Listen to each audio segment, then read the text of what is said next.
స్వామి హనుమ రామాయణంలో శిశుపా వృక్షం మీద కూర్చొని సీతమ్మను చూసి అప్పటి వరకు పరమ రామభక్తుడైన సీతమ్మను చూడలేదు. సీతమ్మను చూసిన తర్వాత ఒక మాట అన్నారు. ఎంత గొప్పదో కదా ఈ సీతమ్మ!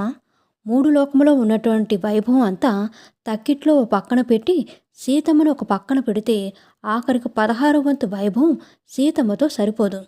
ఇంత మహాపతివ్రత ఇటువంటి సీతమ్మను విడిచిపెట్టి రాముడు అసలు ఎలా బ్రతకగలిగాడు? ఒక్క క్షణం బ్రతకకూడదే, రాముడిది గుండె బండ అనుకున్నాడు. ఇంత గొప్ప హనుమ.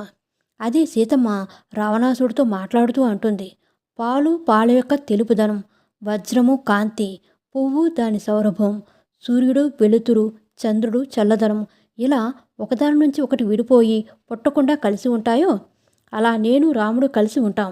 మమ్మల్ని వేరు చేయడం నీ తరమా అంటుంది. ఫ్రెండ్స్, మా వీడియోస్ కనుక మీకు నచ్చినట్లయితే లైక్ చేయండి, షేర్ చేయండి, సబ్స్క్రైబ్ చేయండి. మరిన్ని మంచి వీడియోస్ కోసం నోటిఫికేషన్ ఆన్లో పెట్టుకోవడం మర్చిపోకండి. Please support us. Thank you so much.